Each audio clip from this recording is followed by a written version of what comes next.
శివాని. నేను అనకాపల్లి జిల్లా నర్సీపట్నం మండల్ జిల్లా పరిషత్ ఉన్నత పాఠశాల చెట్టుపల్లిలో 9వ తరగతి చదువుతున్నాను. ఈరోజు నేను విప్రో ఎథెన్ 2024 భాగంలో సస్టైనబిలిటీ వాటర్ గురించి ఒక ఇంటర్వ్యూ చేయబోతున్నాం. అందులో మా ఊర్లో ప్రముఖులైన కాంట్రాక్టర్ గారితో ఇంటర్వ్యూ చేయబోతున్నాం. మీ పేరు సార్?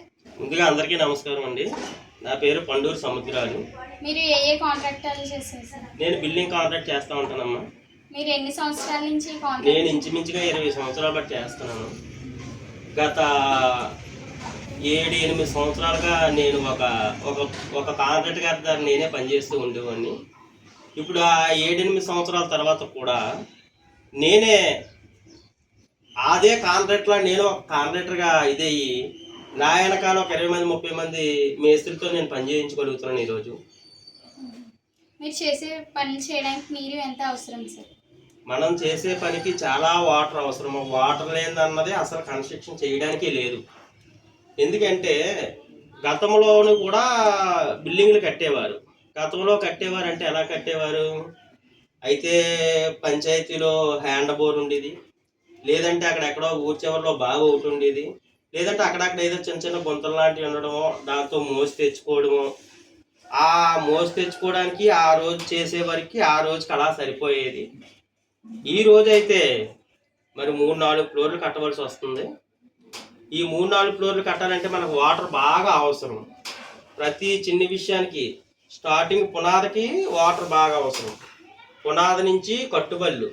ఒక ఇల్లు కట్టాలంటే ఇటుక ఉండాలా, ఇసుక ఉండాలా, సిమెంట్ ఉండాలా, పెక్కు ఉండాలా, ఐరన్ ఉండాలా.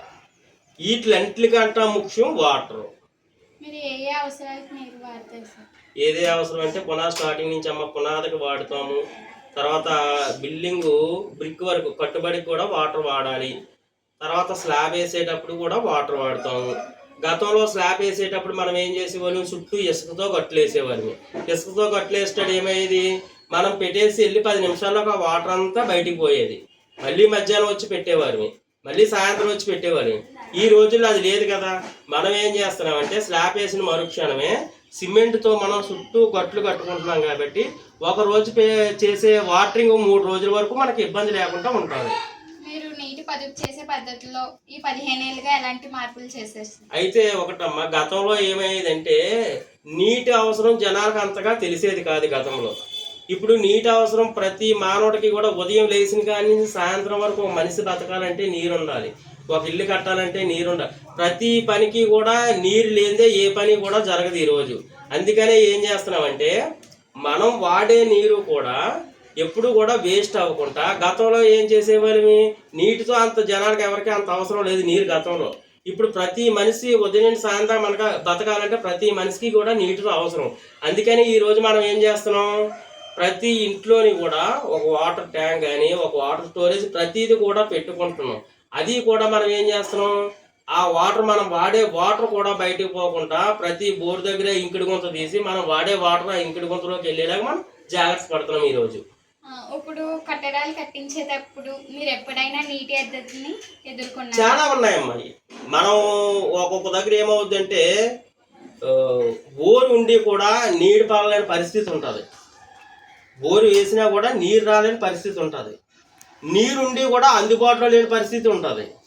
ఈ వాటర్ అనేది చాలా ఇంపార్టెంట్. ప్రతి విషయానికి కూడా వాటర్ లేనిది ఏ వరకు మనకు జరగదని నా నమ్మకం. ఇప్పుడు బిల్డింగ్ సాటి తడుతారు కదా సార్, ఆ నీరు మొత్తం కిందకే పోతుంది కదా సార్. అవన్నీ పోకుండా మొక్కలకు కానీ అటువంటి పద్ధతులు అదే కదా. ఇప్పుడు మనం ఏం చేస్తున్నాం? గతంలో నీరు ఏంటంటే వాటరింగ్ చేసే నీరు అలా బయటకు కానీ లేదంటే డ్రైనేజీ కానీ వదిలేసేవారు. ఇప్పుడు మనం బిల్డింగ్ వాటరింగ్ చేసేటప్పుడు ఏం చేస్తున్నాం? ఆ పడ్డ నీరు బయటకు వెళ్ళకుండా అయితే ఇంకుడు గుంత కానీ లేదంటే పక్కన వేసుకున్న గార్డెన్లో కానీ మనం పెట్టడం జరుగుతుంది. గతంలో నీళ్ళు ఎక్కువ వృధా అయ్యాయా, ఇప్పుడు ఎక్కువ వృధా అవుతున్నాయి? అంటే గతంలో నీటి దానికి అంత విధానం ఎవరికి తెలిసేది కాబట్టి నీటి గురించి ఎవరు పట్టించుకునేవారు కాదు. ఇప్పుడు నీరు అన్నది ప్రతి మనిషికి కూడా ఇంపార్టెంటే కాబట్టి నీరు వాడడం అవసరమే, దాన్ని పొదుపు చేయడం కూడా అంతే అవసరం. Thank you sir.